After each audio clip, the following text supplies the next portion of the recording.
Copy, Rogue Leader. Win? I've lost my gunner. You'll have to take this shot. I'll cover for you. Set your harpoon. Follow me on the next pass. Coming around, Rogue Leader. Steady, Rogue 2.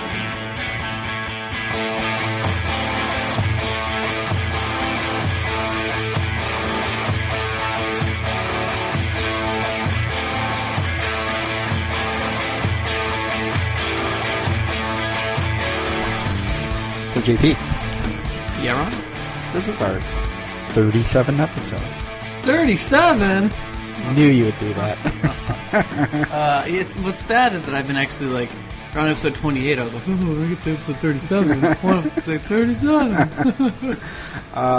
Did you hear that Kevin Smith is talking about making a new Mallrats 2? Yeah, 20 years later. Because the fans were screaming for it. What's so funny is that, like, we're self-admitted Kevin Smith fans on the podcast. We did a whole episode devoted to him. His past, like, 15-year arc, maybe? Yeah. 10-year arc, maybe? Yes. Where it's him getting away from View Askew stuff. Yeah. But, like, in his heart of hearts, that's all he ever wanted to do is just more View Askew. That's right. And, that was it. Like, that's all he really wanted to do. Now he's just getting back to it finally after all this Right. time. Well, actually, I read, like, the whole reason for him wanting to do Mallrats is kind of, like, it's a touching little story. Oh, the whole Jim Jacks thing? Yeah. Yeah. Like, the guy died, and he's like, that was the guy that believed in the movie, so I'm gonna do it for that guy. That seemed to me like a weird, like, I don't know. It's, he obviously has a lot of affection for Jim Jacks. He's talked about on the podcast. That stuff's really moving. Yeah. I also feel like sometimes Kevin feels the need to, like, just put, like, he tries to create these moments sometimes. Sure. Because, like, that seems like it's like, well, that's an odd reason to make this movie. Yeah. I mean, it'll be it's going to be a lot more like a touching movie instead of, just a goofy sex romp like Mallrats. It'll have, like, a little bit more heart to it. We'll see. Yeah, I mean, like, I haven't watched Mallrats in forever, but that was kind of my gateway. But hey, you know what? This podcast actually isn't technically about Kevin Smith or Mallrats. We talk Star Wars. And I think we're actually going to talk about Star Wars tonight for a change. It might actually happen. Before we get too much further, let's let everyone know who we are. I'm JP. I'm Ron. Together we unite to make Delusions of Granular. Forced. You can find all our old episodes on delusionsofgranular.com. That's right. Or you can follow us on Facebook at facebook.com/SWDog. Or follow us on Twitter at SWDog77. Yeah, that's right. Tonight we put out a few little questionnaires, see if you wanted to get the conversation started. That's right. So look to our Twitter for times we'll be recording. Yeah. And always feel free to give us a call at 651-337-9364. That number, once again, is 651-33-SWDOG. That's right. Or you can email us. Email us at swdog77@gmail.com. And please, if you like us, subscribe to us on iTunes. Leave us a review. Or on Stitcher. You can subscribe to us there as well. And if you like us, better than leaving a review, recommend us to your friends. Yeah. The guy in the cubicle next to you. Yeah. He looks sad. Yeah. He doesn't have much looks going like he's on. bored at work. He needs something to listen to. Just be like, hey, man, try this. Or the guy next to you at the gym on the treadmill. Yeah. Just tap him on the shoulder as he's, concentrating. The guy in the locker room, changing his shirt. That's right. Just tap him on the shoulder. that guy, showering next to you, just tap him on the shoulder. Yeah. Hey, listen to this. Yeah, hey, a lovable game of grab ass. Just snap a towel on him. You look like you like to listen to two guys sitting around talking and drinking beer. Yeah, Star Wars, it's fun. That's right. So, that should be our tagline now. Star Wars, it's fun. For kids. For kids. Okay, so all that silliness is out of the way. So as I was saying, this is our 37th episode. That's right. You know what that means? Mm-mm. So what I like to think of in terms of our releasing schedule is we are entering our unofficial third season. Oh. I like to think that every 12 episodes, we've reached kind of a season of our podcast. Off the books. This, of course, this isn't canon. This is technically Legends. That's right. This is Legends. This is like SW Dog Legends. This is like those mythical off-menu items at McDonald's. Yeah, but I like to think that, after we reach, 12 episodes, we kind of retool the show a little bit, kind of rethink things a little. We shave off things that aren't working. Yeah. We add things that might not work in the future. That's right. So I think, my goal, at least for the next 12 episodes, is to kind of, hopefully bring in more listener interactions. Yeah. Well, we know they're out there, Ron. Yeah. We can see the downloads. That's right. So I think, folks, JP and I are going to have to kind of figure some stuff out, but we will hopefully be figuring out new and better ways to include you all into the conversation as new well. And better ways to reach you. That's right. We're That's right. Coming to you. So yeah, I think that's the big goal for this next season. Yeah. I agree. As well as, bringing you more, granular content. We've got some great shows in the bank. That's right. And, this should kind of actually put us right, almost butt up against our year anniversary. Oh. That'll be exciting. Yeah. What is the first one? Silver or? Is it paper? Wood? I don't know. I don't know. I don't know where I was going with that. I don't know. I was trying to segue into a collecting thing, but I don't know. Maybe. Hey, did you hear about this new trading card app? Trading card app.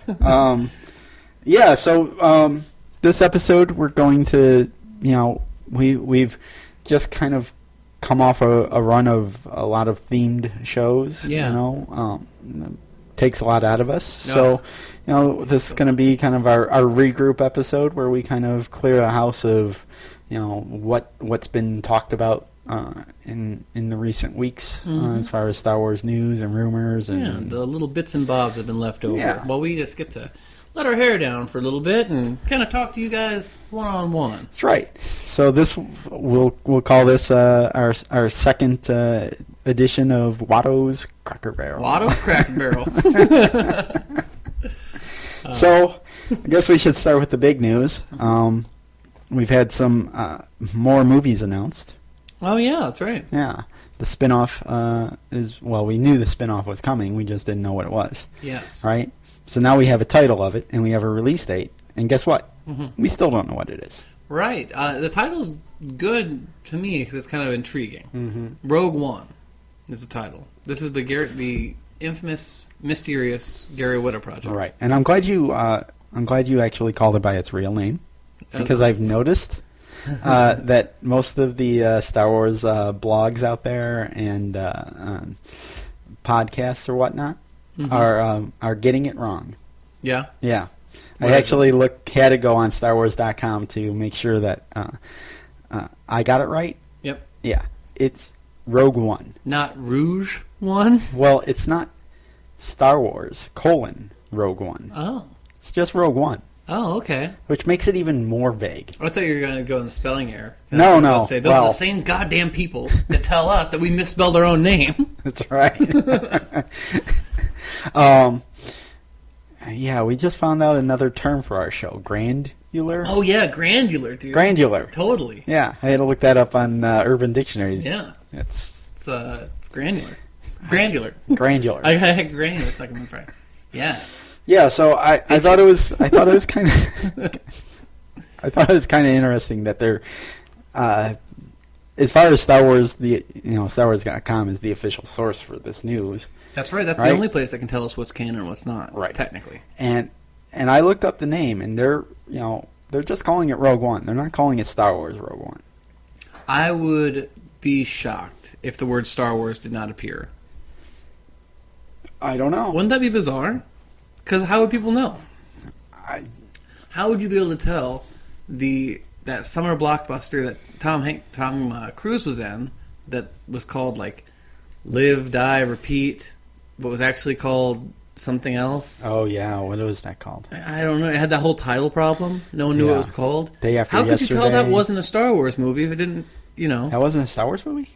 Yeah, right. Like I've been going. 37 episodes where we reveal that we're totally confused about the content of Star Wars and generally think any science fiction movie is in the same world. Well, okay. There's a lot of things that... But seriously, if it's different actors, different director, like... Well, there's a lot of things that, like, we know that is fact about this movie. Okay. That is really not telling us anything about it actually being a Star Wars movie. Okay, I'm getting ahead of myself. Go ahead. All right. You go ahead. So we know the title is Rogue One. Yep. That's it, right? Now, immediately, that means... Well, let me just go through the facts and then we'll dissect. Yeah. Right? So we know that the title is Rogue One. Mm-hmm. The director is Gareth Edwards. From Godzilla and Monster. Correct. Monsters. Monster? I don't know. I think it's Monsters. I thought Monster is with Halle Berry. Yeah, about the serial killing. Yeah. Yeah. Woman. Right? Yeah. And Monsters is the horror film? It's kind of... I mean, horror film without, it's like, not really a horror film. Yeah. I guess indie creature feature. Gotcha. Okay. We know that it's starring Felicity Jones. Who is a name that I know, but I'm thinking I know her just because of the TV show Felicity, which has nothing to do with her. No. Although J.J. Abrams made that show. Yeah, but she's still not connected to it. Okay. No. Damn. From what I know about Felicity Jones, she was in The Theory of Everything. Oh, yeah. What was that? That was the Carl Sagan movie, right? Carl Sagan? No, not Carl Sagan. No. The other Wheelchair. one. Yeah. Yeah. We know. We know. The scientist. The scientist. Yeah. Why am I drawing a blank as to what his name is? It'll come to us. Yeah, we'll get it later. The guy won the Academy Award for it. Hell of a guy. Yeah. So she was in that. That's good. She was in that. She was also in one of the Spider-Man movies. Which one? I don't know. Doesn't matter. They're all the same. Yeah, it's all bullshit. Right. We can't even get the scientist right. You want me to get the Spider-Man movie right? It's granular. Yeah. Granular about Star Wars. This is the anything outside of Star Wars, we're just dumbasses. This is the granular section where we basically talk like a couple Valley Girls about movies. All right. Yeah. We know that, and this is a big one, we know that it's going to be scored by not John Williams. Right. Yes. Alexandra Desplat? Yes. Yep. Desplat? Yeah, Alexandre. Sure. It's definitely a male. I saw a picture. He scored such movies as Argo, Harry Potter, King's Speech, Fantastic Mr. Fox. I like that one. Mm-hmm. Zero Dark 30. Yep. Interesting. And we know that it's coming out on December 16th, 2016. Seems, I mean, I don't remember any of those scores exactly, but all big stuff, so the man must have some kind of creative vision. Right. So let's get into the rumors about this movie, or what people think the movie's going to be about. And now what's interesting is this ties back to some of the earliest rumors we ever got, like from almost a year ago. That Hasbro list that was released, right? The infamous Hasbro list. That this was the first list we've seen of the projected movies that were going to be coming out in the next 5 to 10 years. And it kind of was like chronological order, right? It was like they said it was going to be Star Wars Episode 7. Yeah. Then it was going to be like a Han Solo movie. Yeah, it started with a Han Solo movie. I remember. Yeah, a Boba Fett solo movie. Yep. Episode 8. And the last movie on the list was a Rogue Squadron. Yeah, or Red 5 or Rogue 5. Red Squadron. Yeah. Oh, I think it was Red 5 because that's Luke's call sign in A New Hope. So everyone's like, oh, it's going to be maybe a story about Luke. Weird thing. So you know that I love Battlestar Galactica. Yeah. Love Star Trek. Yeah. Love all the. I would say I'm in a middle ground of like I'm into the space porn. The concept of like just spaceships doing stuff, like just watching that. Sure. Like that's fun to watch. Sure. But all of the X-Wing stuff in Star Wars never took any interest in it. Sure. Just totally was a blank spot for me. Well, let's break it down for a second. Yeah. Right? We're all assuming this is an X-Wing movie. Exactly. Right? Yes. Because Rogue. Mm-hmm. The name Rogue. It was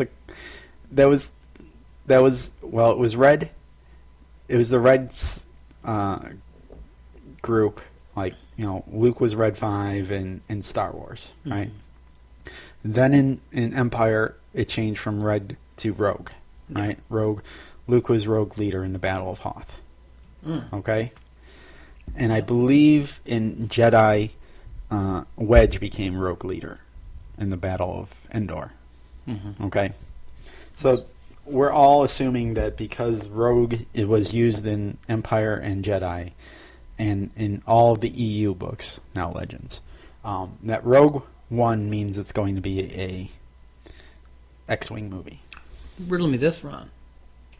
Could Rogue One refer to Boba Fett? Well, that's the thing. Boba Fett? Rogue means, Rogue doesn't have to be tied to an X-Wing at all. Yeah. In fact, the rumors are that the concept art for this shows a scene that is very Halo-like, which is taking place on the ground, like a warfare on the ground. Ground infantry, yes. Yeah, so we're all assuming that because Rogue's in the title that this is going to be an X-Wing movie. It might not be. It could be about Boba Fett. It could be about Sabine. From Rebels, because that's also the rumor that Felicity Jones was going to play Sabine. Everyone's clamoring for it. Yeah. So I like that. Once again, we were given official information from Star Wars and Disney, and we know less. Yeah. I'm sorry. I'm going to kill the momentum of this for just a second to flash back. I was just thinking, we did that John Milius episode a couple episodes ago. Yes. 2 weeks ago, I believe. Yeah. Listeners can go listen to episode 35 for that. That's right. And we kind of we didn't talk too long about it, but we talked a little bit about, what was that, the Reds movie where he fights, where it's the kids versus... Red Dawn. Red Dawn. Yes. I never thought about, how similar the themes are there in terms of, rebellion. Oh, sure. And, invasion and, setting up a small splinter cell of, rebellion. Very interesting. I wish I would have made that insight on the episode. Sure. But, sure. Well... something to think about. I don't know. Anyhow, Rogue One. I'm with you. Yeah. The X-Wing thing, it doesn't really excite me. We've seen it with Battlestar. I know it could excite me because Battlestar did it. Yeah, Battlestar. Pilots. Yeah, we've seen it with Wing Commander. We've seen fucking Wing Commander. Yeah, which I don't know. Mark Hamill and Mr. Buffy. What's his name? Oh yeah, Freddie Prinze Jr. Freddie Prinze Jr. Yeah, Mr. Who are Buffy. now both parts of the Star Wars universe. As well as Buffy. Yeah, that's right. Buffy's coming in. Right. It's Tangled Web. Let's. This wasn't on our list of things, but let's talk about that. So, Buffy? Yeah, Sarah Michelle Gellar was announced that she is going to be a part of Rebels, right? Nepotism kind of at work. Yep. Right? Her husband's there, so she got hired because of that. And I had thought that it was because Kanan was going to be killed in that episode. I was like, oh, okay, they need to keep the household income coming in, so she's going to take the job over. But no, not at all. So the rumor I've heard... I was hoping she was going to be the voice of Ahsoka. Oh, no. We can't have... No. Ashley Eckstein. She's much more a part of the Star Wars family now. Your voice changes as you get older. And Bart Simpson is voiced by a woman. What? What do you mean? No. That's impossible. So... I've heard rumors about her, Sarah Michelle Gellar, right? That you can call her Sarah. Initially everyone was like, "Oh, she's going to play a young Princess Leia." Yeah. Right. Then I started hearing more rumors that she's going to play an old Princess Leia. An old. She's going to actually replace Carrie Fisher in Episode 7. Tag that for later, so I want to come back to that. I have Carrie Fisher in the notes. Oh, okay, she's in the notes. Great. Yeah. Pull back the curtain a little bit. People know we have notes now. We do. For every other show, we have notes. Yeah, that's right. What I heard now, and this lens, I feel like this has a little bit more truth to it, being that Dave Filoni is who he is. This is an exclusive SW Dog. No, this is an exclusive I read somewhere else. Well, if we don't cite the places, we can just claim they're exclusives. Yeah, that's how that works. That's how it goes. Yeah. Worst podcast ever. Okay. Also, we're the number one Chicagoland Star Wars podcast. Actually, I'm open to taking on contenders because it looks like we might be the number one Star Wars Chicagoland-based Star Wars podcast. We may be. Is that true? I'm saying we are. Hey, well, just like Muhammad Ali, I'm just putting it out there. That's right. That's the thing Muhammad Ali did, right? He put it out there. He did, yes. Okay. All right. Yes. So the rumor I heard about Miss Gellar is that she's going to play a. You're gonna cringe. Oh, I'm gonna so cringe. excited. No, I'm gonna throw a wet blanket on your excitement now. Okay, all right. She's going to play not the Mara Jade, but a Mara Jade type character. Okay. All right. Yeah, I'm not bothered by this. And her name is going to be something. I don't know. Jara Maid. No. Too obvious. Oh, yeah. Whatever. I forgot what her first name would be, but her last name would be Zahn. Oh, weird. Yeah. I'll be honest. Tying into, a little shout out to Timothy Zahn, who created the character. Yeah, right? And arguably, the EU in some ways. Right. I mean, that is his trilogy, the Thrawn trilogy, is the foundation of the EU. That to me seems a little bit more. That seems like something Filoni would do. Right? Well, I'm not going to give you Mara Jade. Yeah. But I'm going to give you a Mara Jade character, and you're all going to know it's a Mara Jade character if you know the history and who created that person. Right. I'm not going to give you the Bill Cosby-esque... Caesar? Caesar. I'm going to give you Black Sun, but not Caesar. I'm going to give you Black Sun, but yeah. And I like that Bill Cosby, I immediately knew who you were talking about. Yeah. Oh, date rapist. Got it. Yeah, got it. Go back to... That wouldn't be date rapist. Folks, go back to our... Bill Cosby. Shadows of a Marketing Plan episode. If you don't understand what we're talking about, we're talking about the whole Shadows of the Empire novel. Yep, we covered that thoroughly. Probably 15 episodes back. Who knows? Yeah, and connected everything to Bill Cosby back then. Anyway. Before the allegations were made. That's not true. That's not true. I know. I keep trying to inflate this. I'm sorry. So anyway, yeah, that's who Ms. Gellar might be playing as a...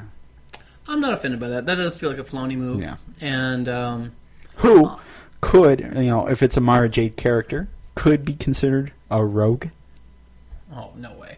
No, I don't. I think that's madness to think that anyone would hang their franchise hat on Sarah Michelle Gellar in 2015. Yeah, because Buffy went nowhere.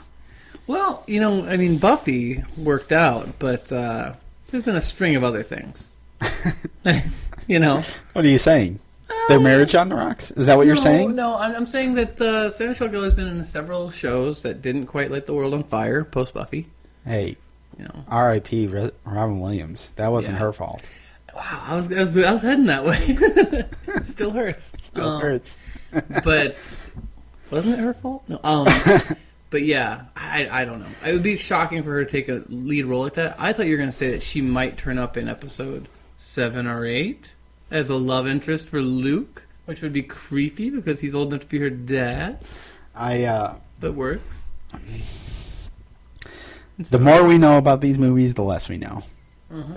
She could. Which is actually exactly how I like it. Yeah. Yeah. So Rogue One. Rogue One, yes. Our thoughts? Yeah, our thoughts, our feelings, our hopes, our dreams. I am excited to see something take place in the Star Wars universe that is not actually Star Wars. That said, I am also hesitant in terms of being... we've seen this before. How many spin-offs of franchises work? I can think of a couple, but it's pretty rare.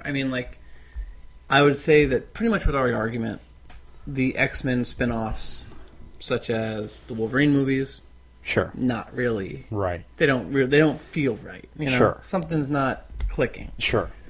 So you'd have to be very careful. Sure. But you have those previous examples now to learn from, too. Right. So here's my problem with these rumors about Rogue One is when I think about the X-Wing pilots, I don't think of like battle-hardened macho guys. You know, like and I'm basing this on the movies because I didn't read much of the X-Wing Squadron books. Horrible covers. Yeah, right? You know, yeah, that to me was it. Right? It was just like, these look boring. Yeah. Supposedly they're good, but Young Jedi Knights gave you a solid, chromatic, rocking cover. Right. Yeah. But like, okay, let's just go through the X-Wing pilots that we know. Like we have Wedge. Yep. We have Luke. Yep. We have Biggs. Mm-hmm. We have Porkins. We have. Well, I always forget is in the Batman movie. Yeah. I always forget that. Yeah. It's Eckhart. I know. We'll do a whole episode, 3-hour episode on Porkins one time. Nice. We got like Dak, who was the Luke's backseat pilot. Oh, in Battle of Hoth. We got. He didn't do very well. Yeah, we got Jansen. We got Hobby. We got like all these guys. Like Red Leader, Gold Leader. Like all these guys. They're just kind of like, for lack of a better term, schlubs. Nice. Right? They're not like macho men. They're not like. They're not grunts. Right? Agreed. They're not grunts. Part of the appeal, I would say, of the X-Wing fighters, and this is as someone who's not necessarily an X-Wing fan, is kind of that last Starfighter thing of like, well, that's not so far from you, nerd. Right. Like, hey, you're the fat kid who plays video games. Maybe you're Porkins. Right. Well, hey, you're the scrawny guy who's tall but not actually like muscular enough to be on the basketball team. Maybe you're Wedge. Right. Right. Yeah. And it makes sense. Like, it was a rebellion, so they were getting whoever. Right. They weren't getting like trained soldiers. They were getting kids who would be happier going and getting power converters at Toshi Station. Right. Minutemen, so to speak. Right? Not battle hardened, trained military men. Right, but no, okay, this is kind of just spiraling into an X-Wing conversation, but let's go there. Yeah. Now, the way we're talking about it, do you feel like they had to be kind of educated? I mean, I know that we've had a lot of fun joking about being kind of a, hillbilly. We don't say that. That's the other podcast. Right. The other Star Wars Minute has made that claim. Yeah, and they made it funny. I mean, I've had like a lot of good laughs listening to that. Yeah. But like, do you feel like there's like a element of intelligence that goes into being an X-Wing fighter? Right? Yeah, I think it's so. not like a warm body. Yeah. Right. No, you have to be a good pilot. You don't. Which is like going towards the geek thing, is what I'm saying. Yes, the thing that I'm getting at is from the concept art that supposedly is floating around. It feels like they're saying it's more Halo, right? You know much about Halo? I've played maybe 5 minutes of Halo. So you watched any of the films or anything? No. It's a pretty cool mythology. I'm not, as I've said on the podcast before, I'm not a gamer, but I really like the narrative aspects of a lot of video games. And Halo's one of them. It's pretty cool. But to me, Halo is, from what I have absorbed through pop culture, Halo is like military grunts, like battling, right? Yeah. I mean, this is famously, that's kind of where what's that director from District 9 now new movie Chappie, he started doing those commercials. Oh yeah, Neil Blomkamp. Yeah, Neil Blomkamp. Which is fine. Like, I'm all for, like I saw his little Halo short film that he did. Yeah, I thought that was great. They're great. But that's not X-Wing fighters. And it's not X-Wing pilots. Well, this could also be going into the X-Wing is just one facet of the military. Right. I'm just saying, like, they're going to have ground troops. I mean, they had those guys in snowspeeders on Hoth, Granted, those were the same people as X-Wing people, but they were different vehicles. There was ground attacks involved. All I'm saying is I think there's a little bit of a disconnect in my mind of Halo-type war-hardened military men, right? And the Rebel forces, X-Wing pilots, the Rebel, like, even right from the get-go, the beginning of the first Star Wars movie, you see these guys, the rebel soldiers, waiting for the door to explode on the the blockade runner at the first minutes of Star Wars, right? Yeah.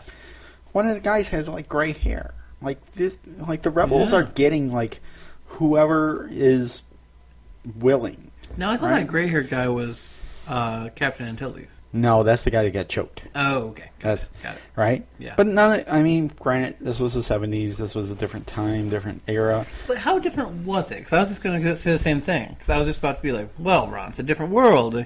We've gone through the Iraq War. There's a lot of, people know more about this stuff. But this is at a time when the Vietnam War is just wrapping up.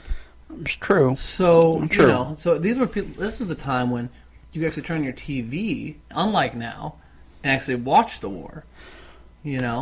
But as we brought up in the Milius episode, the Vietnam War, as Milius liked to say, was the California War, right? Bunch of hippies who didn't want to fight, right? Yeah. And in this day and age, when we think like hardcore military guys, like it's jarheads, right? Bunch of muscle bound, kind of dumb, just willing to fight for the sake of fighting. Well, and it's a different thing too because it's not a draft, right? It's people volunteering to go in. So yeah, I think that lends to that stereotype. It's not your brother necessarily. It's right. No, but that's so still though. Yeah, I mean it does. It's a different time. I think what this leads to more actually is the editing techniques. Right. Because when you look at how the rebellion is presented in the OT, it is funny. Like they're not an aggressor. Right. We never see them actually pull off like a terrorist attack. Sure. Except for on the Death Star. Right. Other than that, they're pretty much peaceful and kind of in more of a prey. Like they're more of the prey mode. Right. Right. Until they only take out the one big thing that you could like, where there's like a line in the sand where you can clearly see that that's a bad thing. Like you have to destroy the Death Star because it blows up planets. That's right. That's evil in everyone's book. Well, I mean, even more so with editing. Like Star Wars is kind of like the feel of a Star Wars movie is its editing, right? Like it had kind of the cliche fuzzy edged wipes. Like it had, it was kind of it. Even when it was released in 1977, it was still, it was a throwback to an earlier time. Yeah. And it's like, okay, Episode 8, as well as the prequels, the prequels followed that, and probably, were criticized, for that. Maybe not, consciously criticized for that, but I think the feel of those movies, is a throwback to an earlier time, a more innocent time. Sure. Right? That's what Lucas was going for. Yeah. Right? Episode 7, Force Awakens, are they going to follow that same tradition of having these, more serial matinee, Saturday matinee wipes and transitions from scene to scene? And if they are, that's fine. That makes sense. It's an episode movie, right? To stay in the tradition. But these spin-offs, they could go anywhere, right? Yes. And is it going to feel like Star Wars if it's, quick-paced Michael Bay editing? Here's my question. What if 7 does middling business? Or 7 does good business? 7's guaranteed to do good business. What if 7 does... Is it? Apparently. That's what everyone says. What if, the Disney marketing machine, it's going to, once it ramps up. Again, I think the world has not, the world is not prepared for the tidal wave of marketing that it's going to happen later on this year. Like I'm marking my calendar, Star Wars Celebration is in April. Like, I feel like that's going to be, like, the start of it. Yeah. Right? But, like, now I've heard in September, that's when the toys are coming out. Mm-hmm. Right? Which means, like, if that's true and, like, JJ's actually going to allow toys to be released that are going to kind of give away parts of his movie, like, that's, like, I don't think JJ has any power in that arena. I know, but like, okay, this is an episode where we can go all over the board, right? Yep. Watto's Cracker Barrel, anything goes. Yeah. So let's talk about JJ's part in this, okay? Yes. Because it recently came out, and this was probably one of the best articles that I've read as far as the new movie. God. I know the one you're talking about, yeah. On MakingStarWars.com, they actually started to talk about the editing process for Force Awakens, right? Yes. And that JJ isn't making the first cut. You know, he's letting his editors kind of pick and choose the best takes for, the initial cut of the Force Awakens, and he's kind of looking at it then. So he's not actively a part of the editing. So so to kind of explain that a little better, it's like there's four shots of one particular scene. His editing team looks at those and they sift through and find the best, and then he'll come in and adjust for timing. Exactly, and be like. But it also said in that article that JJ was shooting a lot of film, which means film. He's doing a lot of takes. I thought he was using, or is that Star Trek? I know he had that whole battle about shooting on film for Star Trek. I'm not entirely sure, I don't know if he kept that with Star Wars or not. But I've heard that he's done like 16 takes for a scene. Yeah. So there's a lot of footage that's, that the editors are going through and picking and choosing. Yeah, in that article, I'd send you guys to that because there's definitely, they reference specifically how many cameras they're using. I think it was like 4 cameras or something.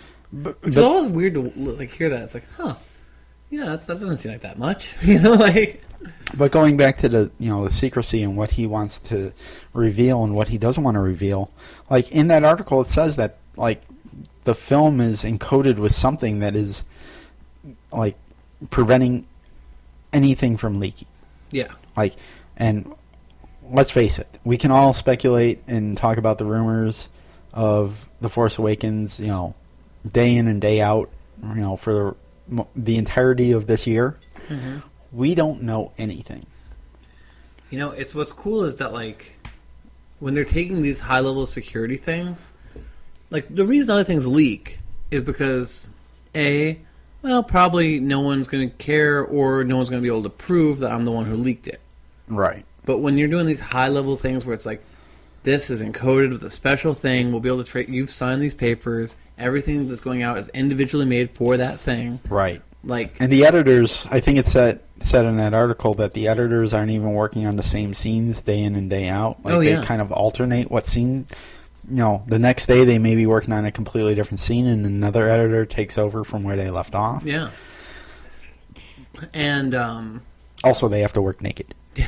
Yeah, just like those poor women that work in those crack houses. Right. But but yeah, he the idea that like this is also traceable and it has the power of the mouse behind it.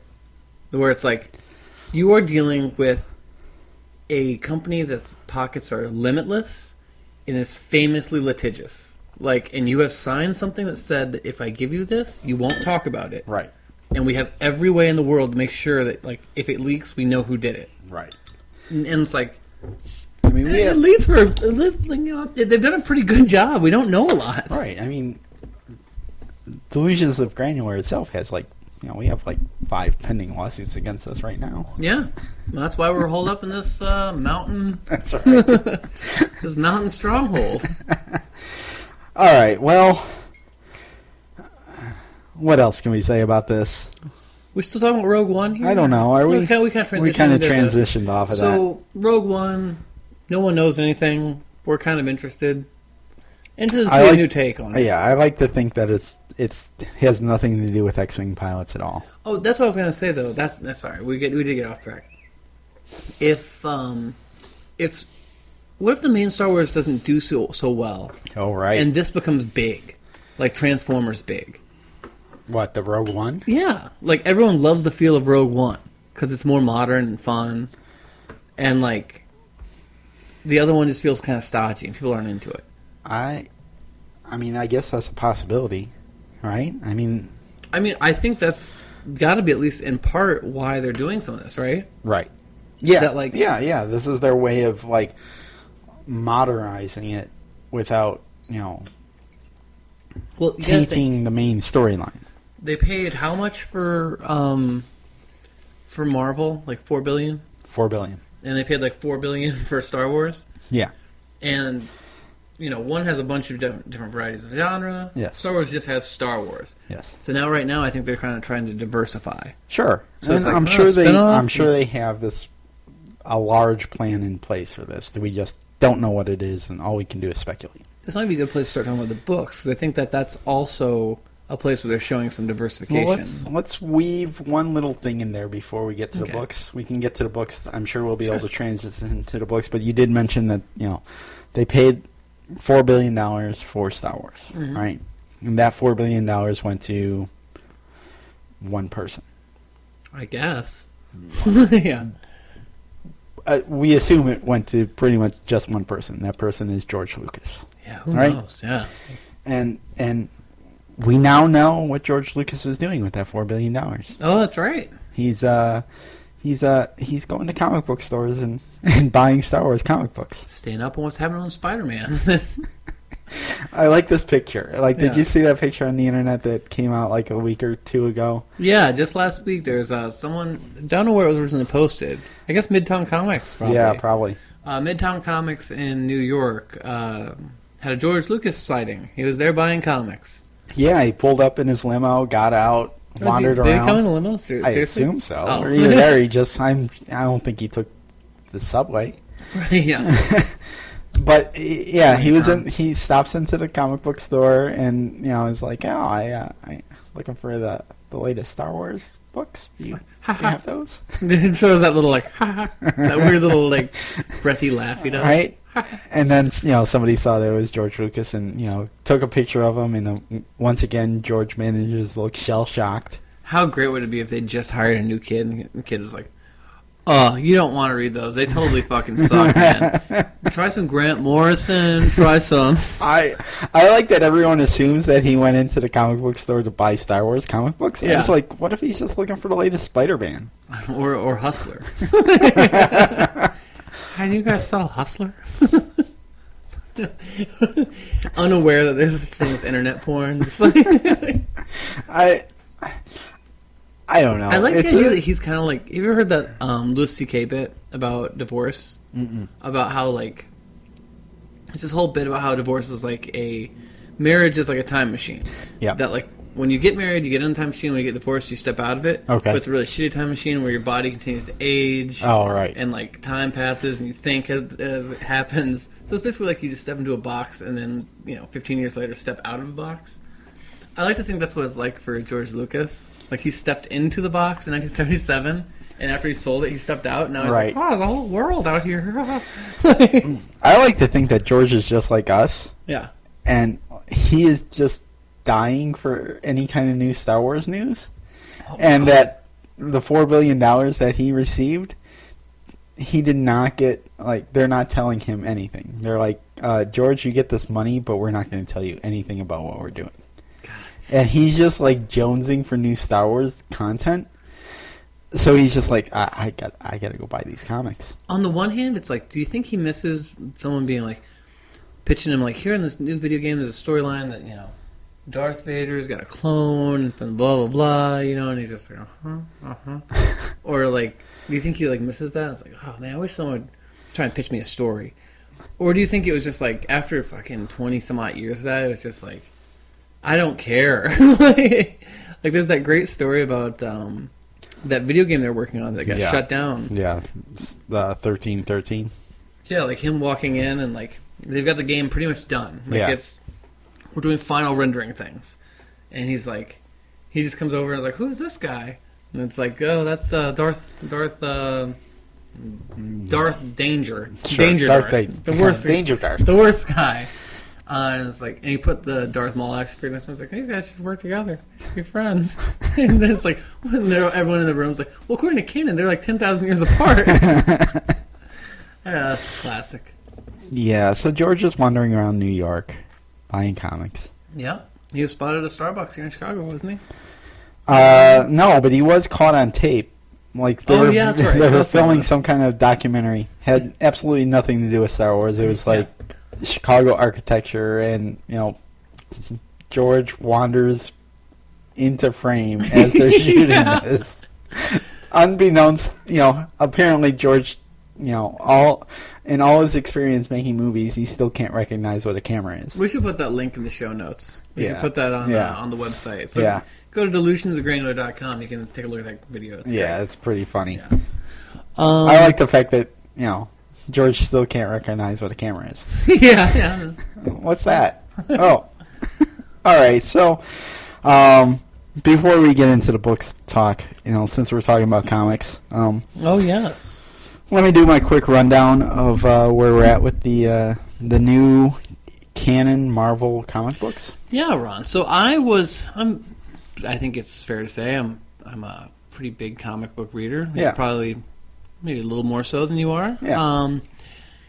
I did the whole Son of Dathomir thing, the original first canon. Yeah. Dark Horse's last published Star Wars stuff. And remind the listeners at home how that worked out for you. Oh, it was traditional Star Wars content. It was bad. It was just very bland. It was pretty off. Yeah. The artwork was not particularly good, and it didn't really add anything to any stories. Sure. Well, then we're going to talk about briefly here. I'm going to talk about, since I read them, the new titles. We have Star Wars.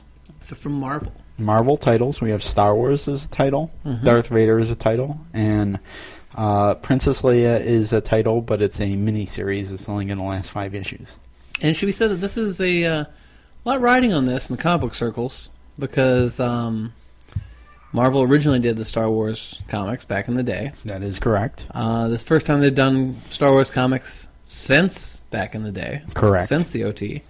And this counts. It's all canon. And this is the first time where it's not an imaginary story. It's all real. This is all canon. It's all happening. This is, in fact, picking up right after Han and Luke received their medals. Mm-hmm. Okay, in A New Hope. So the first one that came out was actually Star Wars #1. Yep. The Star Wars title. Taking place between New Hope and Empire. And this has basically our main three, actually main five, 6, Han, Luke, Leia, Chewie, R2-D2, C-3PO, 6. Yeah. Right. They're going to a weapons manufacturing planet, right? They're kind of infiltrating the Imperials on this planet, and they're actually posing as ambassadors for Jabba, right? And they're there to kind of wreak havoc on the Imperials, and kind of playing a little similar game to what they would do in Shadows of the Empire, and this felt very this, even though as we're told this all counts, this felt very EU like. Sure. Like we have Luke using a lightsaber, in battle for the first time. So far, everything that's not been a movie that they've announced as canon has felt EU to me.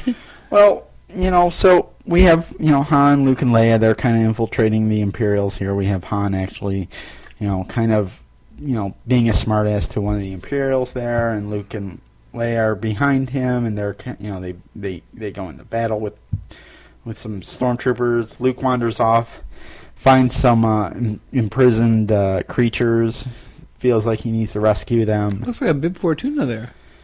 Yeah, you have a Bib Fortuna, you have some Twi'leks, you have some might be Ahsoka, Moncals, you have this character here in the corner here I'm pointing to is actually the character, the creature that was in that video that JJ did. So this is all fan bait here. This is a panel this scene here is very fan bait. Could be Ahsoka, could be Yeah, and then you have, kind of this Rancor Keeper looking guy who kind of attacks Luke with a laser whip. Luke pulls out his lightsaber. They do some really bad lightsaber frames here. Yes. Right? And Luke cuts his arm off, right? Or cuts his hand off. And I was like, okay, well, would Luke have done that? I don't know. It's like, oh, okay. I thought he was a nicer guy in Empire at the beginning. Yeah, it's just, it's interesting. The first issue of this ends with Luke coming across the Vader, because Vader's coming to this planet, and, I'm like, is that really going to happen? Like, Luke's going to actually confront Vader before Empire? Yeah. That seems off. Yeah, agreed. I had no problems really with most of the tone of this issue. This is the first issue of the new run, except for the ending. I was like, Luke's because it literally ends with him facing off against Vader. And you're wondering what's going to happen. And it's kind of a cliffhanger. They don't actually, touch swords yet, but and you have, Obi-Wan is, kind of using the Force and telling Luke to run. Now, but this is one of those exciting things also that I feel like the prequels didn't do much of. Yes. Where it's like, well, this can't possibly happen, because I think the first time that happened was in Empire. But it sets up a thing where you're also going to come check the next issue out, because it's like, I got to know if they resolve it. True. And it turns out that he actually does go head-to-head with Darth Vader. Is that true? That is true. And it actually ends up... It makes sense, because his mind gets wiped and they forget about it? Exactly. No, because Vader, Vader does realize, Luke tries to attack him, and obviously Luke is not trained as a Jedi at all, so that doesn't go really well for Luke. Vader ends up force grabbing Luke's lightsaber right from him, and this is cool. And this is the first inkling where Vader is like, "Hey, this lightsaber looks awfully familiar. Yeah, I think I might have built this. I think this might have been mine. Where'd you get this?" Matter of fact, that droid you got there looks pretty familiar too. And I think I built him as well. But at this point in the story, like Vader doesn't even know that Luke was the one responsible for blowing up the Death Star. Yeah. Right? It's just a guy, right? Mm-hmm. And now it's like what's great about these books is you're seeing Vader starting to put the big picture together, right? Oh, this guy might be strong in the Force. Oh, he has my lightsaber. Oh. I see, and I am going to give them a plot pass on the term, and like, oh, you really don't think that Anakin would be able to sense his son? Gotta keep in mind, he's not Anakin right now. He's Darth Vader. He's the machine. I don't think he's actually been in contact with that living Force in a long time. Right? That kind of, that good side, that Ashra. Right. He's been on that Boga too long. Right. What I like about this is it's really kind of coloring in the backstory that we all assumed happened between the movies. That wasn't Splinter of the Mind's Eye, right? Right. And even though some of it is like, well, like, I'm like you. I'm running it through the Star Wars filter as I'm reading this, right? There's a scene where they're basically trying to escape off this planet. So Han and Leia get into an Imperial walker, and they're like, Leia's like, Han, do you know how to pilot this? And Han's like, they do a good job. Han's like, I know how to pilot everything, and you can tell, like, they write it so well that it's like Han doesn't know how to pilot this. Right. But he's like, not going to admit that he doesn't know how to pilot it. Right. And it is funny though, like from Rebels to the comics, hell, even Jedi. Like, after they introduce those walkers, they're like, man, we got a gold mine here. Like, you got to use those walkers more. Well, you also get speeder bikes. Like, Luke gets on a speeder bike to escape Vader and blah, blah, blah. Like, it's pretty much that's kind of what I wanted from a Star Wars comic, where it's just, like, that's actually what I wanted from Rebels. It's just Darth Vader, like, fighting rebels. Right. So Darth Vader, because he has his own comic as well. Darth Vader has his own. By the way, before we move on, we should probably cite the creators to Star Wars. Because that's Jason Aaron and John Cassidy, the writer and artist, respectively. Which John Cassidy has already said that he's leaving. That makes sense. He can't do more than a few books. Yeah. Actually, I'm jumping around here. So Star Wars is... Lord, technology is failing me. How does this new stuff work? Jason Aaron, though, is he sticking around? I don't know if Jason Aaron is sticking around, but Cassidy has basically 6 issues. He's out. That's a standard Cassidy thing, unless you're reading Planetary. So Darth Vader is Kieran Gillen, right? And Jason Aaron, though, did the whole thing of... he did Scalp. That was like 70-some issues or something? Yeah, 60-some issues? 66, maybe. So, yes, I can see him sticking around for the long haul. Darth Vader is... Kieran Gillen and Salvador LaRocca? Yeah. Yep. And then Princess Leia is... Mark Waid and Terry Dodson. Right. So Vader is kind of picking up where he's basically... the Darth Vader series is picking up, like... he's basically... getting scolded by the Emperor for being responsible for the Death Star being blown up. This is a plot point that's not specifically stated in the movies. It's kind of implied. A lot of fans have read into it. Yeah. But the new canon, from Rebels into the comics, seems to be really exploiting this thing. Yes. Like, okay, this is a great thing to be able to use for this character. Right. So... Again, my Star Wars radar goes off the first Darth Vader issue. Vader is visiting Jabba the Hutt, which seems off. Yeah, we were seems very... like this wouldn't happen. This was in a preview, and we were very critical of this. The preview came out, and it seems like they're literally copying the film word for scene for scene from Jedi, except instead of Luke coming in, you have Vader. Where it seems like, literally some of the scenes are set up exactly the same way. I criticize some of the angles of this artwork. Some of the profile images of Jabba just are atrocious. Yeah. Right? Yeah. There's also a weird scene where it looks like Vader's picking Jabba's nose. It's a weird little tangent happening there. Yeah. That is weird. It's just a weird... Salvador LaRocca is also... He's a talented artist, so... I gotta say, he draws Vader very well, but, the fact that, all of the minions in Jabba's palace are basically the same minions that were there when Luke shows up years later. Yeah, it's weird it's the same guys. Yeah, you could have switched it up a little and been a little bit... taken a little bit more creative license here. Mm-hmm. But ultimately, it's a good mirror of how Vader handles Jabba as opposed to how Luke handled Jabba later on. Oh, sure. Vader is not going to put up with Jabba's bullshit. Ends up force choking Jabba to get his way. Which is weird because his daughter will actually choke him with a chain.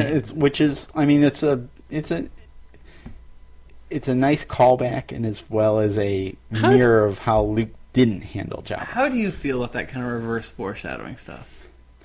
I was fine with I'm fine with a couple instances of it, but when it goes very much. When they keep doing it and hitting me with it, and that's all they did. Fast. And that's all they did. Okay. That's really all they did because it ends up coming into, Vader goes back. We actually we realize that there was a flash forward that we were seeing, and they go back in time, by a couple days to realize that Vader is getting reprimanded by Palpatine? By Palpatine, and he needs to go off on this mission. And Vader's like, okay, I need, he ends up... Okay, I need... Yeah. He ends up, Vader ends up going off on his own little side mission to figure out, try to find the Skywalker first, right? And that's why he goes to see Jabba, because he wants to hire some bounty hunters to try to find the Skywalker. Wow. And of course, who does he hire? Boba. Yeah. Right? Boba and a Wookiee. Oh, yeah. Right? Which is, I'm fine with it. A funky Wookiee. A funky Wookiee with, a scarred face. Now, is that the Wookiee that Chewbacca is supposed to be impersonating? No, the Wookiee's name is... it's a Wookiee name that you can't even pronounce. Oh. It's... Black Christian. No, yeah. That's like Krrsan. Kirstan. Kirstan. Black Christian. Black Christian. Something. Whatever. And the first issue of Darth Vader ends on a really weird note.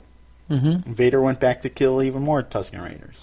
Oh, man, he hates them Tusken Raiders. Yeah, I'm like, okay, I guess we're still going there. Okay, still mad about that. Right? The next issue of Vader, we find out that... I'm sorry, I think you skimmed over that one guy. Which one? The one-eyed dude. Oh, right. Because supposedly there's a rumor where he's a deal. There's a scene where basically Palpatine is meeting with somebody. He has kind of a cybernetically enhanced features, and the rumor is that may be a character in Episode 7. May in fact be the Maxon Sydow character. Right, and they don't really say who it is. Palpatine is like, it's none of your business, Vader. Mm-hmm. Don't ask questions. They never really say who it is. They just kind of leave that up in the air. And that does feel like maybe a story group insertion. Yeah, it does. It does. Because it is totally random. It doesn't play into anything else with the issue, right? Right. Doesn't even play into anything else in the second issue of Vader, because we find out that one of the Imperials that was on the Death Star in A New Hope, Tag. He was, in the conference room. He kind of has the Mo haircut. Oh yeah, Tag.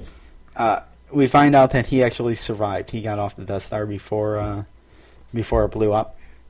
And for Vader's punishment of letting the Death Star, taking the fall for the Death Star blowing up, he has to report to Tag. Oh, right. So Vader is not second in command here, to the Emperor. He's actually reporting to this Tag, who's a Grand General. Okay, so there's some political intrigue in this second issue. I wasn't as hot on it, but there was nothing really in it that was like throwing me off as far as that's not Star Wars. This wouldn't be happening. It's kind of a weird military thing, though, where it's like, okay, well, I was one man in a ship, trying to stop a group of rebels. Whereas this guy was running... Yeah, he got off... He was running the ship that was sinking and not using his own armaments to put the shit down, and then he bailed. Yeah. How did he get promoted, and I got screwed to be second in command? Yeah. That doesn't make no sense. Doesn't make all... I mean... Unless it's just a straight-up Palpatine mind game where it's like... I think it's I'll put this shitty man in charge of him, and I'll kill him, and I'll make him darker, and I'll feed off his dark bone. I think it is a Palpatine mind game. I mean... These Imperials seem to be... I mean, the way they've always been portrayed in the EU as well as, not so much in the actual movies, but still it's theirs. Yeah. They always seem to be out for their own personal gain. Oh yeah, they're definitely They're always kind of like scheming amongst one another. There's no real careers. Yeah. So the second issue holds true to all that. It's just it wasn't as exciting for me, right? Now the Princess Leia. Now, I'm sorry. Before we go to Princess Leia, yeah, I had understood that when they had been doing advanced solicitations and talking about the series, it's going to have a girl character who's going to become like a part of the cast. Yeah, we see a preview for the next issue, which is coming out in a week or so. March 25th, 2015. We see a protocol droid, an R5-D4 type droid, and a female... could be Sabine. Could be Sabine? Yeah. Could straight up be Sabine. That's what she looks like to me, but that's not who it is. Well, we don't know who it is. No, we do. I think the writer has given her name already. Oh, have they? Yeah. I don't know. She's Dim Lortuna. Stay tuned. We didn't want to do an official Marvel episode because we don't really the story hasn't progressed enough to actually speak in whole to what's going on in these. Yeah. But yeah, it'll be interesting to see where these go. I'm intrigued. I'm going to keep up with these two. Mm-hmm. The Princess Leia issue. Yes. Which is the one I thought was probably going to be the most bankable. I mean, Princess Leia is not necessarily the most engaging character you think of right away. Right. But Terry Dodson and Mark Waid, these are pretty solid creators. I mean, Mark Waid, mileage may vary, but I mean, I think his hit rate's pretty high. So I like Mark Waid. I have to say, we'll find out what's going on in this, but this first issue, honestly, I had to read it a couple times to just even figure out what the hell was going on. Okay. Right? Like, picks up immediately after Han and Luke receive their medals, like literally the same scene. Mm-hmm. Leia, there's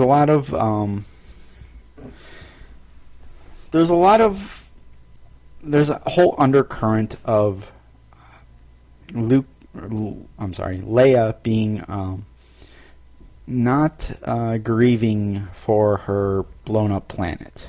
Okay.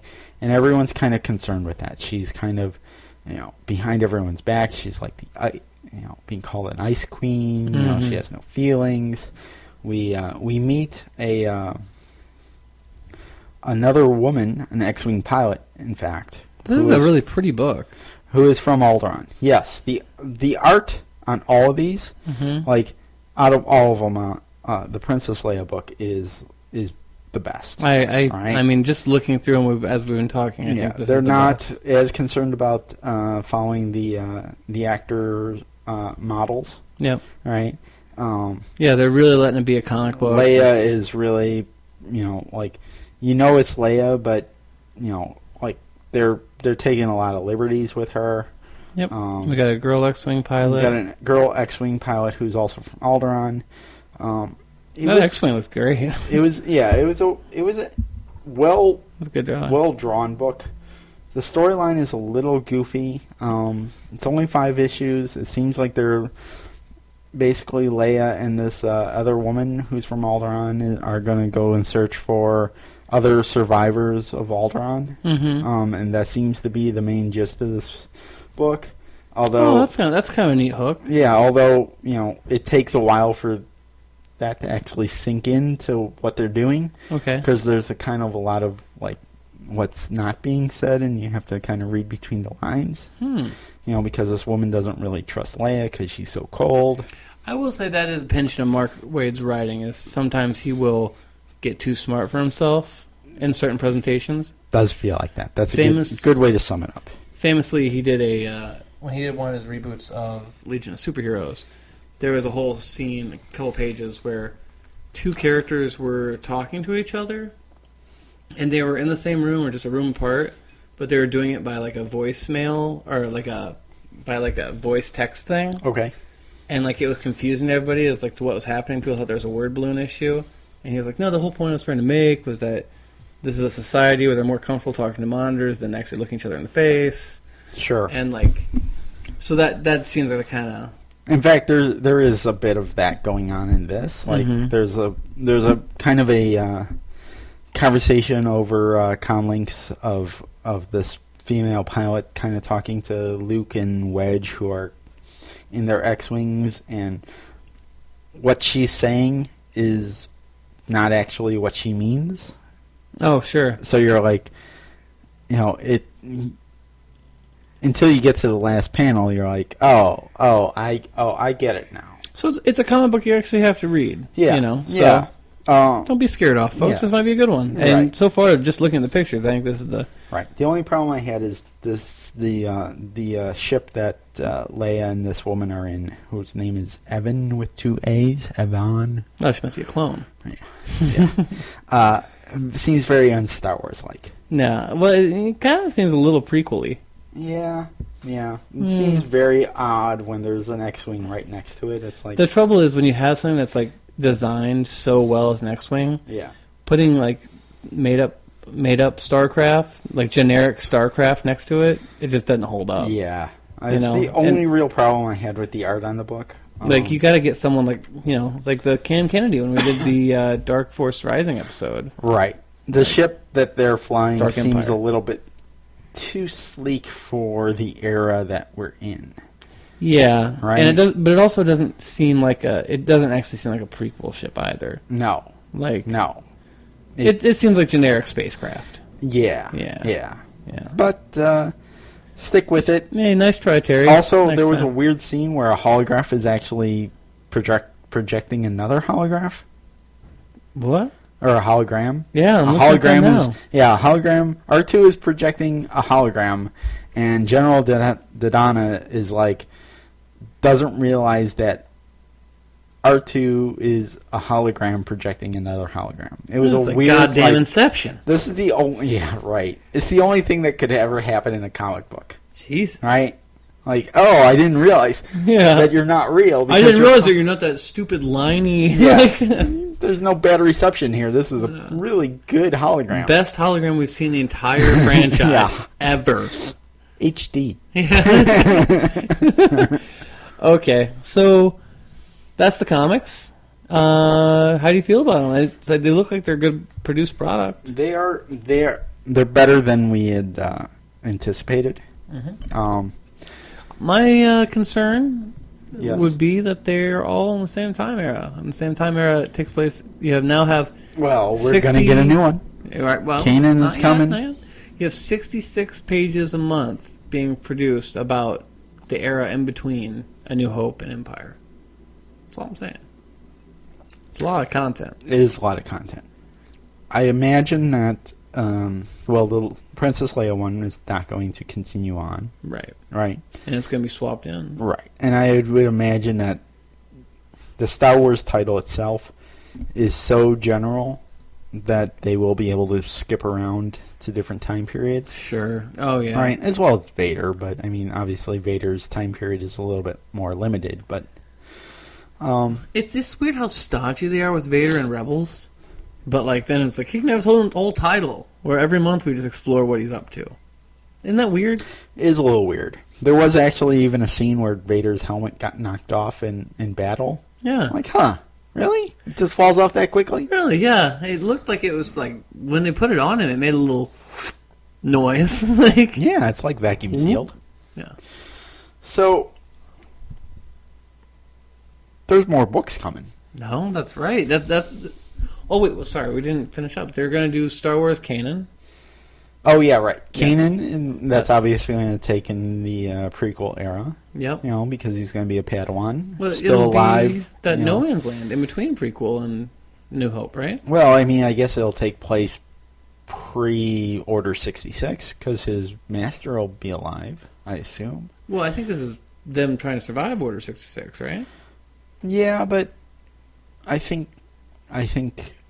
his master was killed in Order 66. So, and from what I gather from the previews we've seen of Kanan, the book, that his master is still alive. Oh, so this might all be right during Revenge of the Sith? Yeah, era. it might be. Yeah. Interesting. Which a little criticism on Rebels, the season finale of Rebels. Yeah. People are saying, well, how come Kanan didn't recognize Ahsoka? You would think he would, recognize Ahsoka a little bit more. I can't tell how many Jedi there's supposed to be. Well, Ahsoka, kind of a big deal. She was. Well, there was a big, huge trial. I guess. I mean, yeah. I mean, that seemed like a big deal. Yeah, she seems like she would have been, in the news. It's just one of those. I just hate those damn withholding Jedi, Obi-Wan and Yoda. Like, they couldn't have just slipped in and oh yeah, and he had this great sidekick. She was just fantastic. Her name was Ahsoka. You should find her. Yeah, let's face it. Obi-Wan and Yoda are the problems. Yeah, they are really the problem of the whole galaxy. Right? Like, I want to... having watched the first season of Rebels, read these books, I kind of feel like there were Jedi around, and they're just like, yeah, let's not tell Yoda and Obi-Wan that we're still alive. Let's just let them think we're dead because they'll be better off. Those two are blabbermouths. Yeah, just let them go hang out on their weird little planets, and we'll just keep going. Hey man, I'm just trying to live. That's right. Have you, you know what? This just popped in my head randomly. I mean, it's Watto's Cracker Barrel. Anything can happen. That's right. Didn't we see like a thing? Like, didn't we see like a character design for Obi-Wan for Rebels? And like he was in the first episode. What? Okay, so that did happen. He shows up on the holocron. Okay, that did happen. Yeah. Okay. Yeah. That was it. All right. So I was like, did he ever show up? He shows up in the first episode. Yeah. Okay. But we just get that warning. Yeah. Don't come back to Coruscant. What he recorded. Everything's what he recorded in Sith. Everything's really shitty. Yeah. We're sorry. Yeah, well, I didn't train my Padawan. Yeah. I really screwed off on that job. All the Jedi are dead. Don't come back. And they're like, no, we're all alive. We're doing good. good. I put him on security detail for a hot teenage girl. What if that's really the story? Like, like Order 66 failed, and the Jedi are still all alive, and they're like, no one tell Yoda. No one tell Obi-Wan. Dude, do you know how much life sucked in that pyramid? Yeah. Like, it blew. Yeah. Like I didn't get... There was no girls. Yeah, like... Dude, like... that would be awesome if they went there. Like, yeah. Just let them think we're all dead. Dude, it'd be easier. I went back and found my parents. I had a family. That cult we were in, that was fucked. like the Jedi religion is referred to as like a doomsday cult type of situation. That's right. It's like, thank God we escaped. No, don't call me Obi-Wan. That's my slave name. Okay, so right. yeah, that's good. Fun bit of business. So 20 books are coming out. That's right, 20 books. 20 books. I don't understand where that number comes from. Because here's the other thing. They said 20 books, and they announced that one of the books is a comic book series. Yeah. Or it's a comic novel. book. Yeah, no, it's a comic book, yeah. Okay, yeah. Shattered Empire or Empire Shattered or something. Oh, I thought it was called, like, Road to... Well, that's what this whole thing is called. Oh, it's all one large road to the Force Awakens. Yeah, the whole thing is called Road to the Force Awakens. We're not saying we're just going to get 20 books. We're saying that we're going to get 20 books that lead to the Force Awakens. Right. Because is the books that have already been announced, are those counted as part of that 20? Yeah. Well, no, not the first four. That five, six. Because there's Asajj Ventress. That's what I was thinking. Yeah. No. So the first books we have Rebel Yell, A New Dawn. Yeah. Right. The Hera Kanan book. Yep. We have Tarkin. Yep. We have Luke. Heir of the Empire. Heir of the Jedi. Yeah. Right. That's it. Shitty title. Sith of the Lords of the Sith buddy movie. Yeah. With the gay character. Yeah. Right. Prison cop gay movie. We have the Asajj Ventress book that's coming out. Yeah. There's one more. Now, is that the one that did George Lucas's daughter co-write that one? I don't know. Was she a part of that? I believe so. We'll get when it comes up closer. We'll look at those. Yeah, we'll have to. I have to catch up on these because she was one of the co-creators of that character. She was all tied in with all that. Yeah, right. Okay. Anyhow, I don't think these 20 books that are coming out. Basically, they're coming out telling the story between Return of the Jedi and The Force Awakens. The journey to The Force Awakens, as they're calling it, are coming out this year, right? 20 books this year? Yeah. What the fuck are we going to do with 20 books, man? I mean, I think some of them are like sticker books. We need to get some. Here's a coloring book. We need to get some interns. ASAP. Yeah, no kidding. Let's put out the call here. If everyone's interested in reading some books and doing some reporting for SW Dog, that's actually a serious offer. If someone reads this book and wants to give a little summary, feel free to call in. Yeah, because we're not going to have time to read all. We will definitely take that call. Yeah. So here's my thing with these. Right? 20 books. 20 plus books. They're not limiting it to 20 books, but 20 plus books. 20 plus books. 20. Between 250 pages and 900 pages. I think the number is key here. Yeah. Let's just round it to 20 books. 20 books. 20 books are coming out between Return of the Jedi and The Force Awakens. Right. Telling the story, what happens between those two movies. 30-some years. Right? So with 20 books, they're wiping away, in stone, the majority of the EU, which was like hundreds of books. Yeah. With 20 books. That's right. And we're not supposed to feel a little gypped? Well, here's the weird thing about it is that they're all made in a year.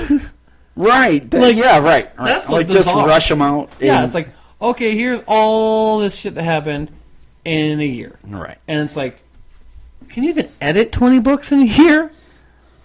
And beyond that, it's kind of a weird thing when they're being so conservative with how they're treating certain things. Like, oh, don't use Vader too much in Rebels. Don't want to pigeonhole Vader. Right. I mean, someone else might need Vader for a different story. I mean, you don't right. want to pigeonhole Vader. Right. But, like, we're going to have a signpost for 20 years of shit that people are going to have to navigate as they build it forward. You know? Right. Where it's like, there's 20 books that happened in between Jedi and The Force Awakens, and you got to reference all of them if you want to do anything that takes place in between there. Well, not to mention the comics. Star Wars is a factory now, and it runs much more efficiently than it did in the Dark Ages with the EU. Well, we'll see, won't we? Yeah. Well, there is this story group. All right. Are you starting to believe in the power of the story group? I'm starting to. I have like I'm feeling their invisible hand a little bit. No. What I have going on is I have a room in my house it's the beautiful mind room. Oh, okay. Right? With Post-it notes and newspaper clippings, sure. And I have push pins stuck into my walls with yarn connecting who's who in the story group. Yeah, it's like Homeland. You got one off your meds. Every time I hear that someone is in the story group, they get a push pin. Right. And I connect them to, okay, so they are... They move their picture on top that's of right. The hierarchy. Yeah, it becomes like the wire. It's like, who's controlling... George Lucas is out. Yeah. Throw his picture in the trash. He's just got an X through his face. Right. It is. It's kind of becoming that because it's like, well, who's in charge and who's pulling the strings here? Like, who has the ultimate say? Is it Kathleen Kennedy? Well, there's that classic Bob Iger quote about who came up with the title. We all did. Yeah, me, Kathleen Kennedy, and J.J. Abrams in a room put together a 3-word title. Right. I came up with the. I came up with the. The has to be in there. Yeah. I've done the marketing research, and the really pulls. Oh yeah, without the movies don't perform half as well. So okay, yeah. So now, talk about these books specifically. Yeah. It looks like there's a little bit of a YA book, a little teen romance. We got a little Romeo and Juliet type story. Yeah, a little, not Twilight. What's the other big one? Mockingjay. Hunger Games. Hunger Games. Yeah. Seems a little Hunger Gamesy. Yeah, we have a romance that's taking place. Star-crossed lovers. One's an Imperial, one's a rebel. Yeah. Will they break their political beliefs and, let love win out? Will society let them run? That's the bigger question. I don't know. I look forward to finding out. I kind of don't. Are they pulling in any big authors for this kind of stuff? It'd be cool if that was written by, I don't know, whoever the hell writes all these YA books. William Shakespeare. And this book's by William Shakespeare. I think they are. I want to say that in the last day or so they've announced an author, but I didn't catch that story. Wouldn't it be cool if they started announcing shit like J.K. motherfucking Rowling's doing a Star Wars book, Ace Frehley's doing an album, Stephen King. yeah. If you're really Disney, let's see the money move. I don't know. I mean, I don't know what the release schedule is going to be for this. I don't know. We haven't even gotten the first 4 or 5 books out yet.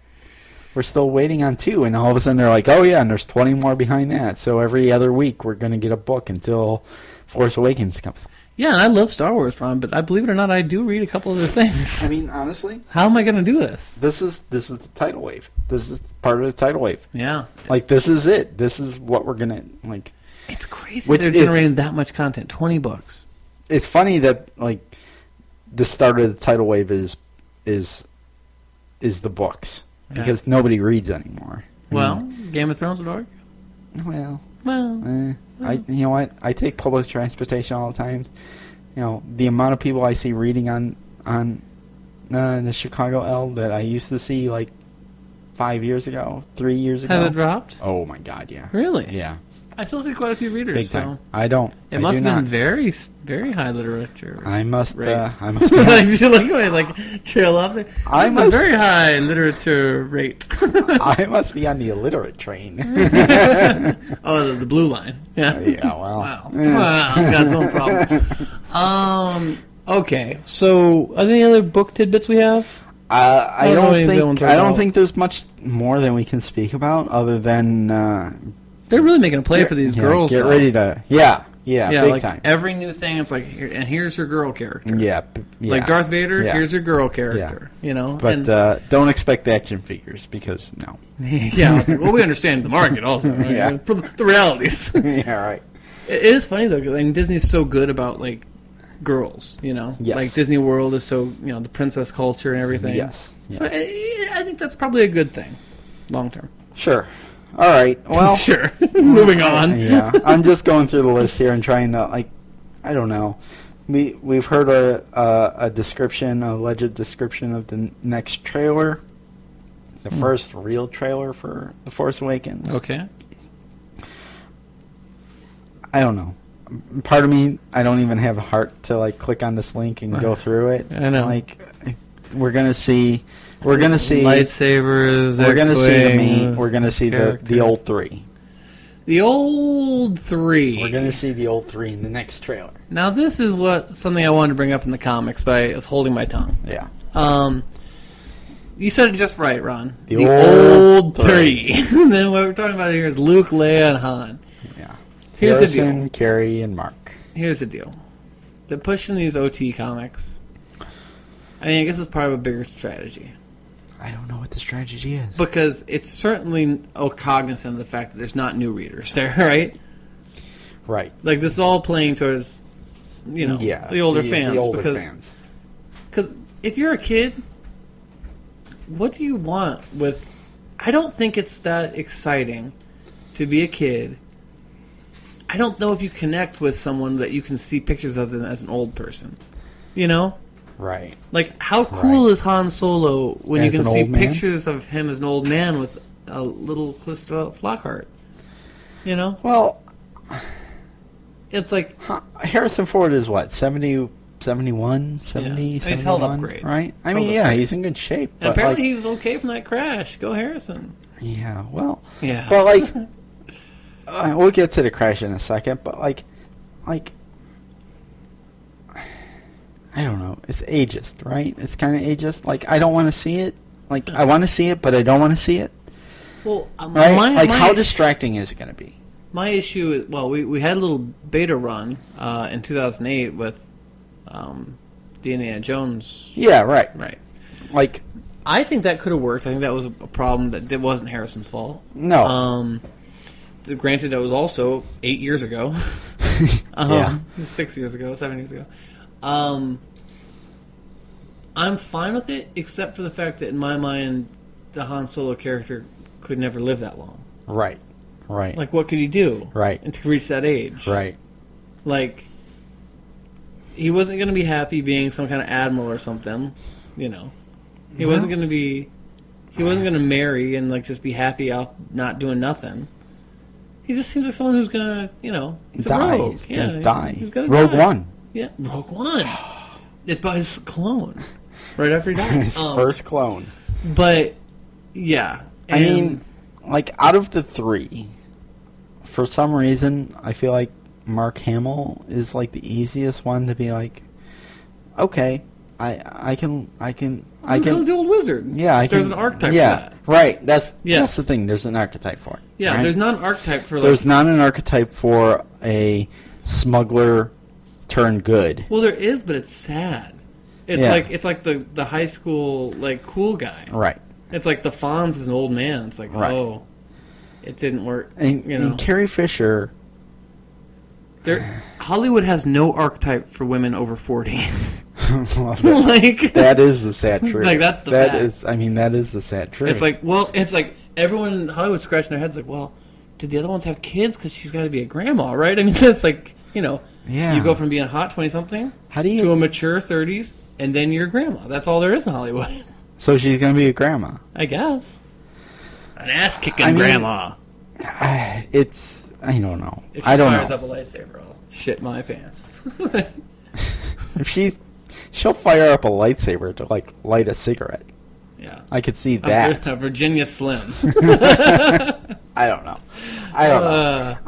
As much as I know that as fans, we've all wanted the original 3.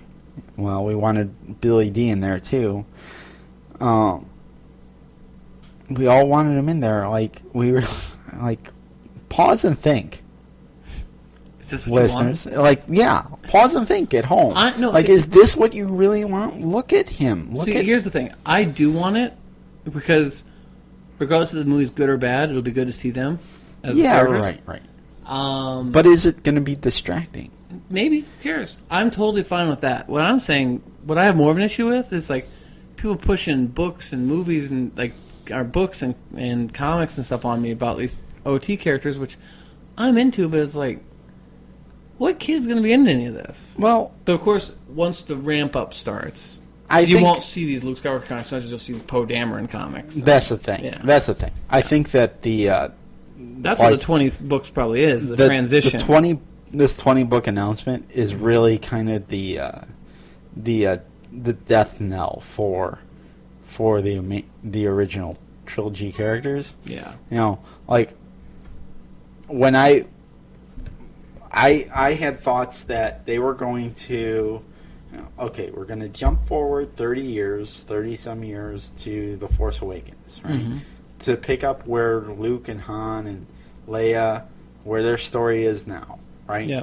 And that we would be able to go back, a la Rebels, a la the Clone Wars, and tell their story in a cartoon series, right? And maybe use Mark Hamill's voice, maybe use a Carrie Fisher's voice, maybe use Carrie Fisher's daughter's voice, maybe use, Carrie Fisher's daughter's voice on, right? Yeah. But like be able to tell their stories, mocap in Carrie Fisher's daughter. Well, yeah, I mean, but be able to tell the 30-year period. Yeah. In various ways. Cartoons. Well, Star Wars has historically always had some dark age areas. Yeah. Where you could exploit in between movies. Right. But in the world where everything's canon, by saying no, that whole period, that 30-year period, is going to be summed up in 20 books, 20 novels, right? Mm-hmm. Knowing that in this world, like I would say, out of all of the way we consume media, novels is the smallest percentage there. Again, I'm going by my the market research I've been doing by writing the L.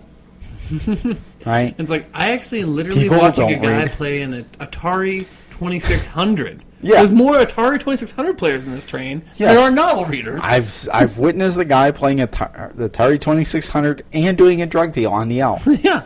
Just pick up a book, dude. Hey, man. Take a look. It's in a book. Okay. So I just feel like, playing this off as just being like, okay, their stories will be told in these 20 books is like, okay, so I guess you're saying that there'll never be cartoons or... Ron. Never say never in Star Wars. That Hasbro list has one bit of truth on it. Han Solo movie. What do you think?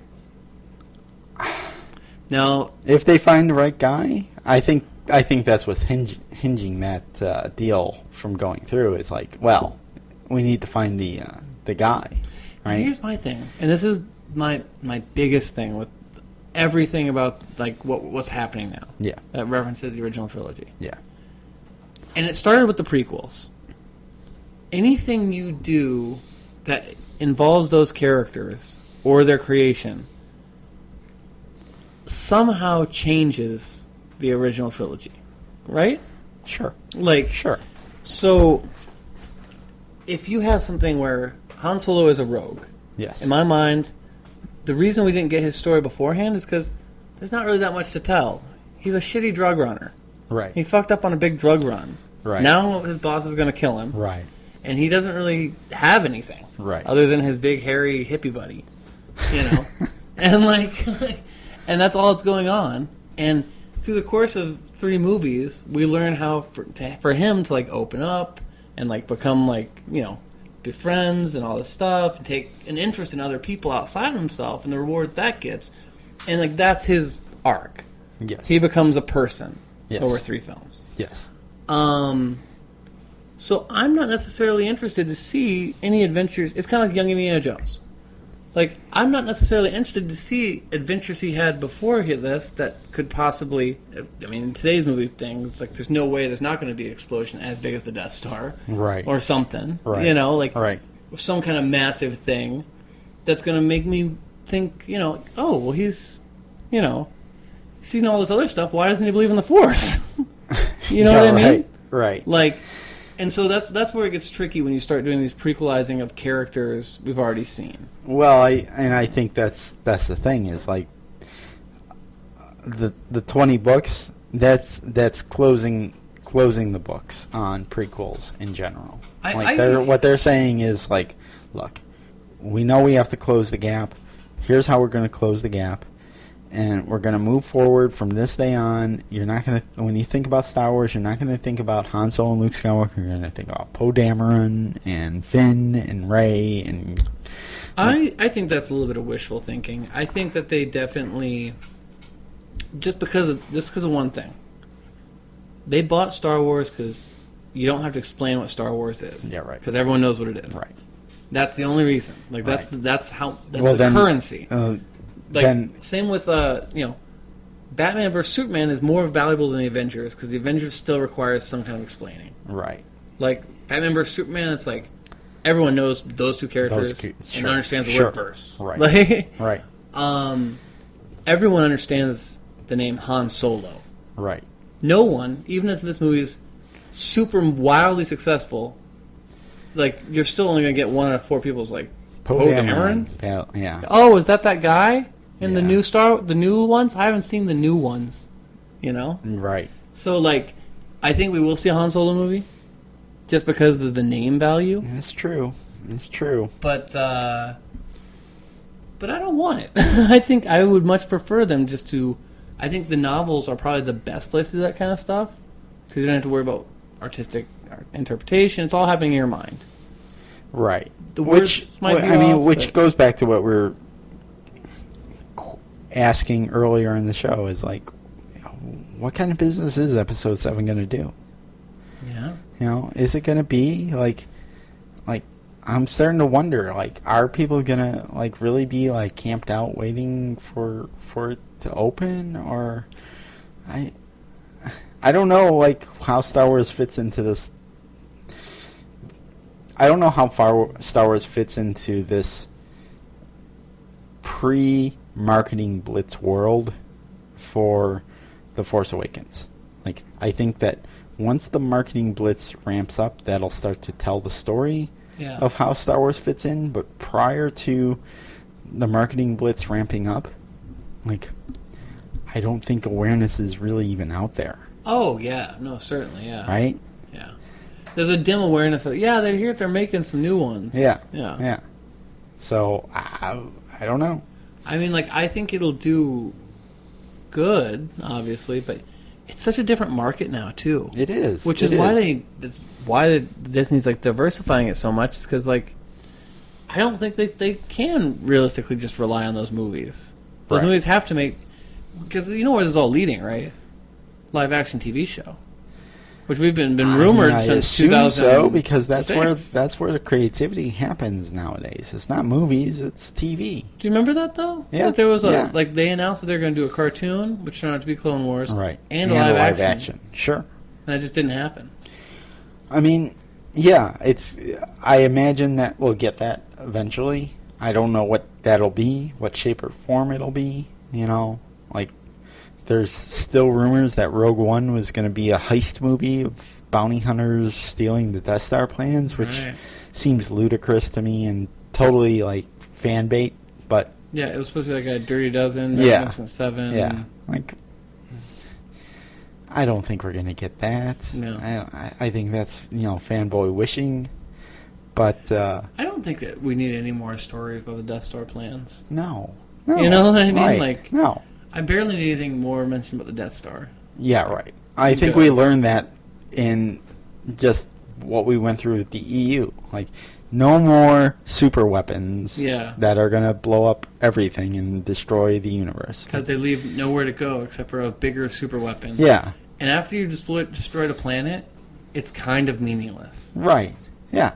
Yeah. I don't know. Harrison Ford's crash. Do we want to touch on that? Carrie Fisher's opening her big mouth, which is lovely. What? She's saying that The Force Awakens is cursed. No, yeah. Right? And she's saying it's cursed because like a day before Harrison Ford crashed his plane, she almost got into a car crash. And I believe it. And I think it's cursed. And I say to her, Carrie, don't drink and drive. Put down the bottle. I almost got in a car crash.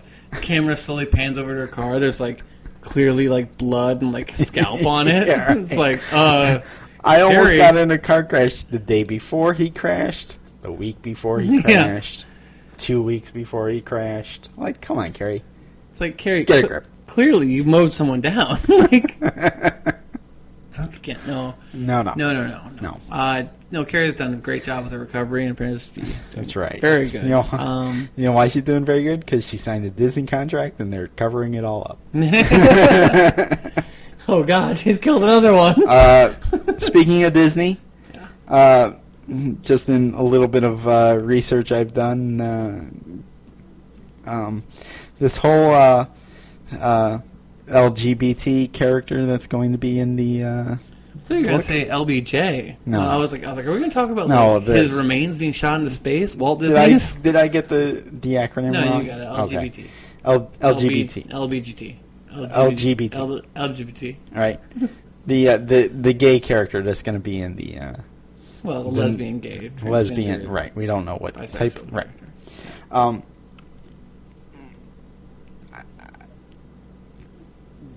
Maybe I'm just. Maybe what I've noticed on the internet is a little bit of closed-mindedness, but some people are not. They're pulling the old "not my Star Wars" card. Exactly. Not my Star Wars. Not happy about the Disney is taking this over and they're putting the gays in my Star Wars. Yeah. Star with Mulan. That's right. I don't know. Is that a thing? I don't know. I don't know if there's a gay agenda in Disney's part. No, I mean, it's is that a thing? Are there people out there that are just going to have backlash because there's a gay character in Star Wars? I don't know. I think that's. I mean, I'm sure there will be, but I think that's such a minor thing at this point. In terms of I don't imagine it could possibly affect the box office. No, right. In fact, it would actually probably do better if they showed a man-on-man kiss between Han Solo and Poe Dameron or something, in the trailer. Because who wouldn't see that movie? Yeah, right. I mean, you can have the Falcon for a kiss. Yeah, it's an proposal type thing. Yeah, that's good. All right. So yeah, pro LGBT on Star Wars. Okay. We mentioned it earlier in the show. Just one last thing to cover off on. It's been going off. You may have heard it in the background on my phone.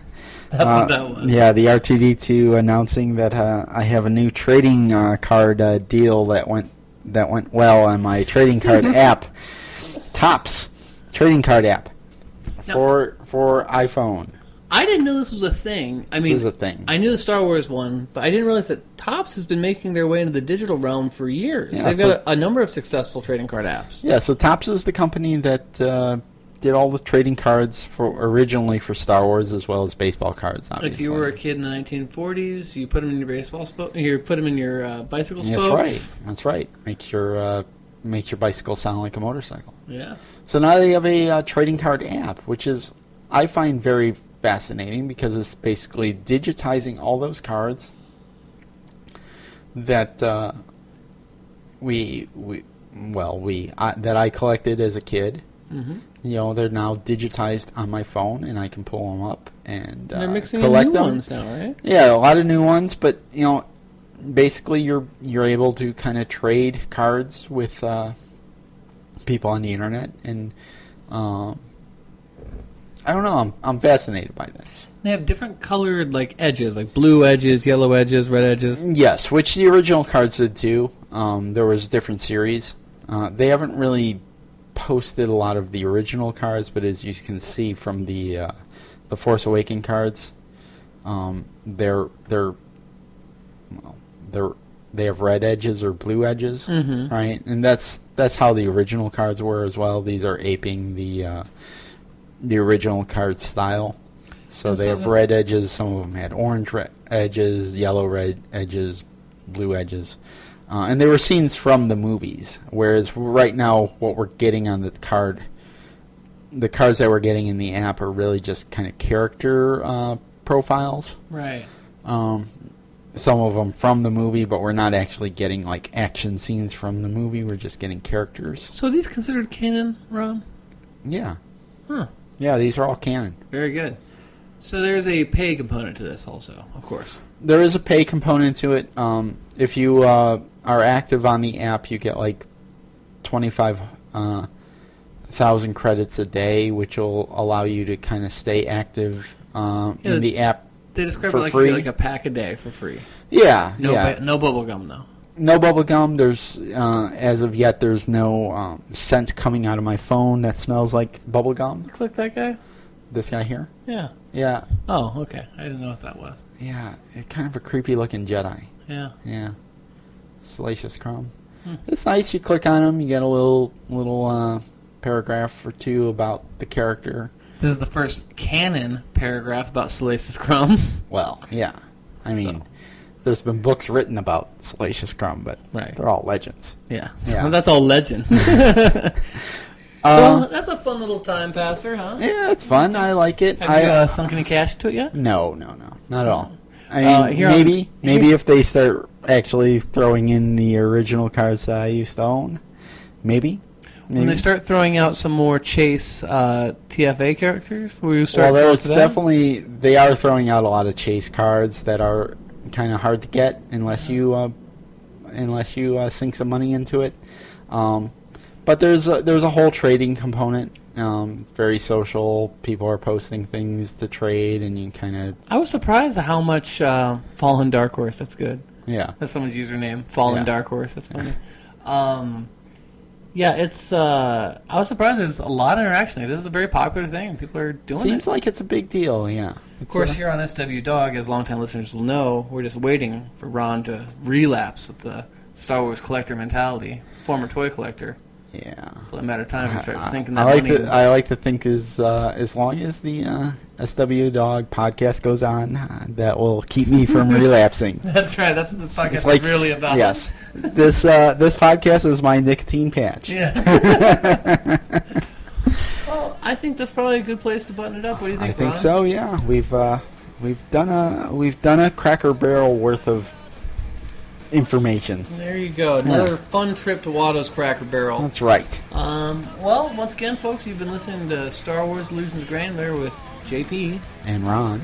And feel free to listen to our previous episodes at delusionsofgranular.com. Listen to the thing on iTunes, Twitter, Facebook, email, everything. Yep. Just talk to us. Thanks, guys. Because we talk Star Wars. Bye.